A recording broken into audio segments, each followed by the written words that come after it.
Fredrik Leonardo, sebuah nama yang gemparkan dunia.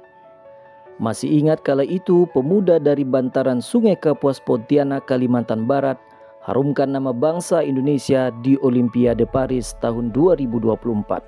Kepingan emas didapat, pecahkan kutukan sulitnya merah putih torekan emas dari cabang perorangan Olimpiade.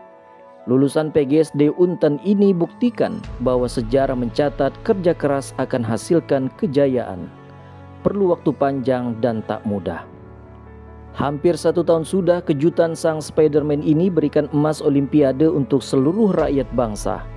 Seakan air mata dan haru tak cukup untuk merasakan kenikmatan prestasi yang didapatkan kala itu. Lantas layakkah predikat pahlawan olahraga untuk seorang Fredrik Leonardo, termasuk puluhan bahkan ratusan patriot olahraga lain yang telah memberikan capaian prestasi untuk Indonesia? Bagi Fredrik Leonardo, pahlawan adalah orang yang berjasa berkontribusi bagi orang lain, bahkan bangsa dan negara. Di masa kini, pahlawan olahraga tidak bisa diberikan untuk atlet semata. Ada tangan dingin pelatih yang juga terus memacu, melatih hingga menasihati agar atlet mampu berprestasi. Tak hanya itu, semua stakeholder yang berperan memajukan olahraga juga layak mendapatkan predikat pahlawan olahraga. Di masa kini yang layak dikatakan sebagai pahlawan olahraga adalah orang-orang yang memberi kontribusi untuk kemajuan olahraga khususnya di Indonesia, itu baik atlet, pelatih, maupun semua stakeholder yang memberikan kontribusi besar untuk kemajuan prestasi olahraga Indonesia. Di era terdahulu banyak mendengar dan melihat bagaimana mirisnya pahlawan olahraga di hari tua yang seakan tak diperdulikan, bahkan kehidupannya cukup miris untuk dilihat. Fredrik pun meyakini saat ini pahlawan olahraga yang sukses mengharumkan nama bangsa akan jauh dari hal tersebut, karena negara lebih peduli terhadap pahlawan olahraga yang telah meluangkan waktu dan perjuangan demi Indonesia.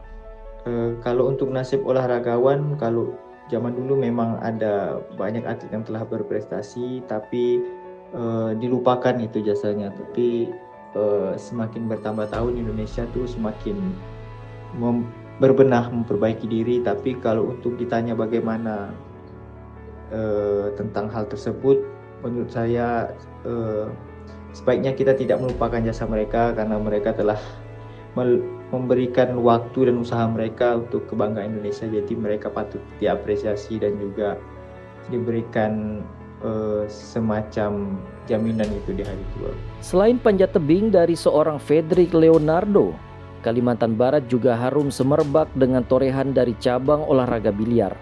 Dalam 15 tahun terakhir, utamanya dalam pelaksanaan Pekan Olahraga Nasional, tintingan bola biliar ini dari sejumlah atlet Kalimantan Barat ternyata membawa kepingan medali dari perunggu hingga emas.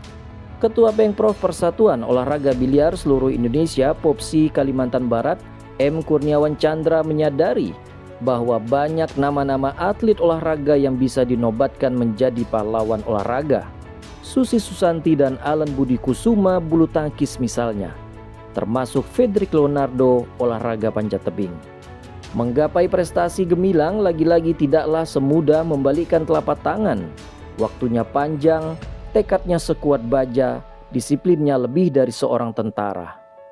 Bahkan dimulai dari kelompok usia dini sehingga sepanjang tahun akan menuju puncak yang diinginkan.